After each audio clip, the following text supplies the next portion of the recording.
Okay, Sir Max Cool. Phelps, thank you so much for being here in Zona Franca channel. My name is Alexander, and what I do is try to promote the metal music in the Peruvian community. Would you like to introduce yourself, please?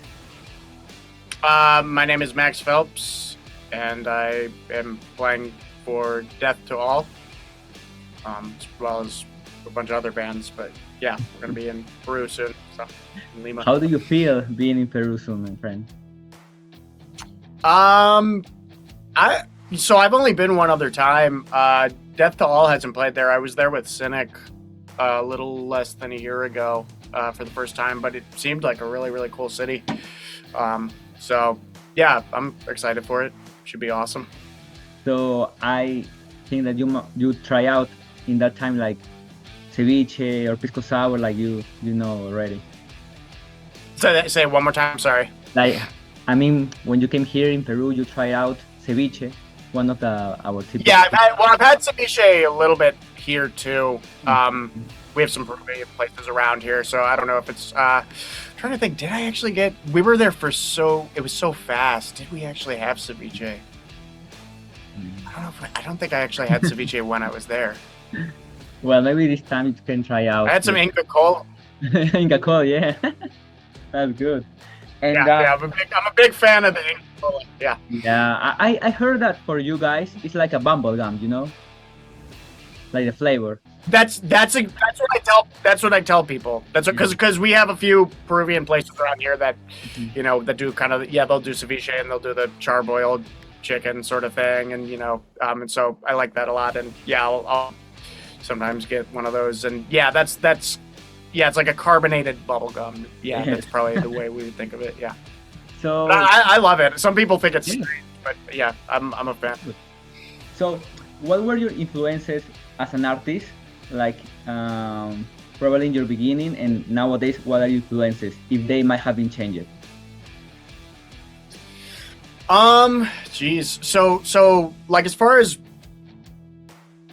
when I was really young, I guess my gateway into metal would have been probably like Tool was a big one. I went through the new metal thing when I was younger, so like Slipknot and and then yeah, like pretty quickly into Metallica.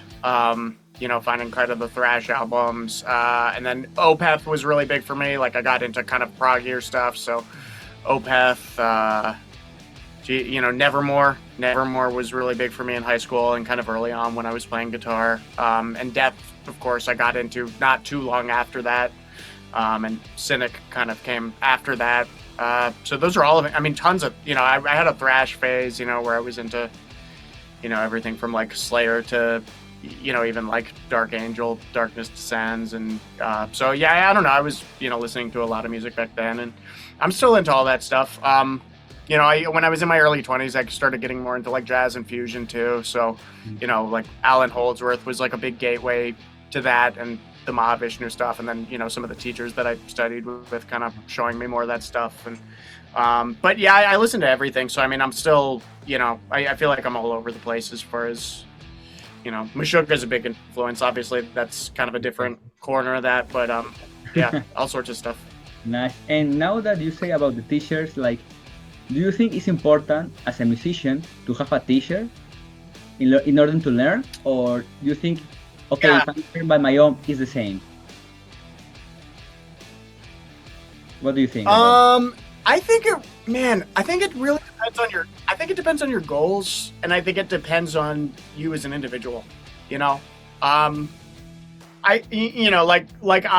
think for me, there were things that I obtained by studying, especially like the jazz stuff and things like that I couldn't, I wouldn't have come to the same conclusions or figured certain things out, at least nearly as quickly. Otherwise, but I don't think everybody necessarily needs to do that to be successful as a musician. And, I just think it depends on your goals. I think there's people that naturally might just have a voice, and, so for me, it shaped certain things, or maybe sort of expedited, like made certain processes faster and opened the door in terms of my vocabulary. But I don't think I think it widely depends on the individual and what their goals are. And if you just want to write some cool songs, you you might not need a teacher to do that, you know, if you already have a good vision for what you want to do. So yeah, really, really individual question. True. Yeah. And I think you're frozen. Oh no, I'm here. Do you hear me? Okay. Yeah. Yeah, now I can. Nice. So the other thing is like, of course, in your role as a musician, you know, like you have some ups and downs and you learn from the downs. So with that experience that you had, what advices can you tell to the bands that are just coming out nowadays? Like in terms of my ways of developing, I think I lost a little bit of the question. So you were saying, yeah, like from the downs and probably, I don't know, disappointments that you have in your musician career, you have that experience, you know, like what advices in the musician terms can you say to the bands that are just coming up nowadays? I think you just have to keep doing it if you love it, you know, and, you know, I would say, I think for me, because I can't, like, I don't consider myself successful necessarily. You know, I get to play with some of these bigger bands, of course, but that's not my life all the time, you know, and my band's not nearly as popular as that I write music for. I play in a band called Exist. And but, you know, I think you have to, my advice would be maybe just to make sure that you're doing it because you love the act of doing it. Versus, you know, not that you shouldn't set goals. I mean, I think it's great to set goals and to, you know, to have visions for things that are obtainable. But I think it's also important to be present and to be kind of living in the day that you're in and to focus on your craft because it's something you like to spend your time doing. I mean, I think that's the biggest thing. If you're not enjoying spending your time doing it, then it's a waste of time, especially with something like music where there's a good chance, you know, that you know, there might not be a reward for doing that other than the thing itself. And I think it's healthiest if that's your biggest reason for doing it. Do you think like nowadays you can live by doing metal music, or a musician besides doing music should have a normal work? I think that it's possible, but I think it's very few people that are able to. I think it's like, I wouldn't, you know, I think I wouldn't advise that somebody set that as their only expectation for like what they should do, you know? So for me, I've been lucky enough to be, you know, primarily a full-time musician for at least the last 10 years of my life, but it's not all through playing metal, right? It's, you know, I teach a lot of students, you know, I usually have a roster of around between 30 and 40 students, private students. And then I do like freelance stuff. So I'll do like wedding gig stuff too. And, you know, and luckily I've been able to play in some bigger bands that are able to make some money, but it's, you know, I'm drawing from a lot of different sources of income and those things can change very quickly, you know? So, you know, in terms of like, if a band's active or what's going on with the dynamic of that. So I mean, I definitely wouldn't say it's impossible. I mean, you could look at like a band like Spirit Box right now, and, you know, I think they've done very, very well for themselves, you know, and I think there's definitely lanes for things like that. And I think, but I think it depends on maybe what your expectations are. You know, if you're, most people that are able to do that probably aren't, you know, they might live a little under the means of what a lot of people are comfortable with. You know, so it's not impossible, but it's very difficult, I would say. Yeah, it's very hard. And something as a musician that you haven't done yet, that probably you are thinking, okay, this 2024, I'm gonna do it no matter what.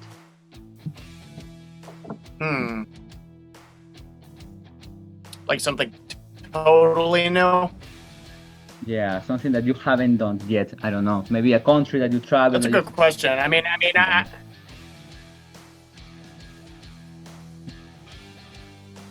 well, I did play Peru last year, so I can't say I've never done that. I could look at the here. I'll play Brasilia. My wife's mother's family is from that area, and she has a lot of family down there. So I've never been. You know, I've played Brazil, but I've never played in Brasilia. So, so that's kind of cool, just because of there's a little family connection there. So that's something new, and they're probably a few other markets that I haven't been to. As far as goals, I mean, I just want to. Well, I'm releasing an album this year, but it's not like I haven't released an album before. But I'm excited about that. So I don't know. As far as like something totally new, I think I just want to keep doing what I'm doing. Yeah. And something that you regret having done in the past as a musician, what will be? I should. Well, I don't sit around like. I don't feel that regretful of it because I think it's a learning experience, But if I knew what I know now, I probably would have gotten more active on social media, like when I first kind of started working with like Death Doll and Cynic and kind of some of these more known bands. I sort of laid off of that during the first period of that, and obviously you can benefit a lot from doing that and from kind of cultivating that more. It's not something I love to do, so maybe that's why I resisted it at first. But I don't sit around and stew on that. It's just like knowing what I know now. I'm like, oh, I should have I would have done better with that if I got to start on that kind of earlier. So, but I don't know. Hindsight's always 20/20, and it's always a learning experience. So, what do you think makes, let's say, I mean, all the continents and all the people from all the continents are special, but what do you think make special people from South America besides, I don't know, people from Europe or other countries? I have to say, like, some of the best crowd response of anywhere, like the fans are just very very vocal, and they really I think a lot of the places down there, everybody really wears their passion on their sleeve, if that makes sense. Like very loud and very enthusiastic, and that's obviously when you do that as a musician, when you experience that as a musician, that's very, very fun. To kind of just to see how kind of wild everybody gets, and how passionate everybody. That expression of passion it's nice. It's nice to play for. Yeah, so I would say that. That's good. And what is, like, I know that might come, I don't know, 20 years from here or 30 years that you are going to say, okay, I'm done. So what is the legacy that you would like to leave to the fans? I don't know. I think the older I get, the less not that I'm like that old or anything, but I think the less I try to worry about that. I guess I'd like people to know my music, beyond me just playing sort of these things because I play with some of my favorite bands, but it's a role that I play, which I'm honored to do. So I mean, that would be cool, but at the same time, Sean Reinhardt, the Cynic drummer who played on Human, I remember he told me when I was very young, he said, you don't choose what you're known for, And I think those words kind of stuck with me, in a healthy way, because I think, at the end of the day, people kind of interpret you as whatever they see it as, and you can't really dictate what people think. So I'm, I'd love for people to know my music and exist, and but I guess like with the things I already do, I just hope people, like with Death Doll, I hope people just think I did a good job. I think it's something. Sorry, say again? No, you did, and you're doing, yeah. Oh, well, thank you. Yeah, I think, it's, I mean, Chuck's music is very sacred to a lot of people, and people hold it really dearly. And so for us to go out and play the songs, and for me to kind of be in this crazy role, I just hope that people get a good experience out of the shows, and I hope that I can do a good job, trying to interpret that and bring it to people, especially people my age who really never got to see Chuck live. So, as far as that goes, that's what I would say.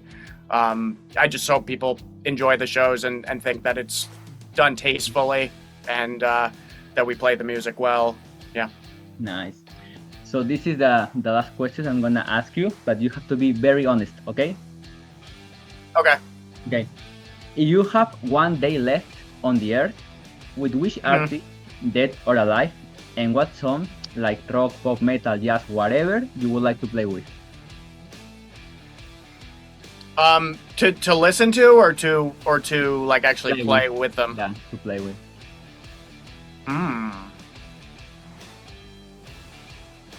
I don't know. Honestly, I don't know at this point. I mean, it would be cool to sit and pick Alan Holdsworth's brain, you know. I don't know. It'd be cool to play with Chuck, you know. Like that would.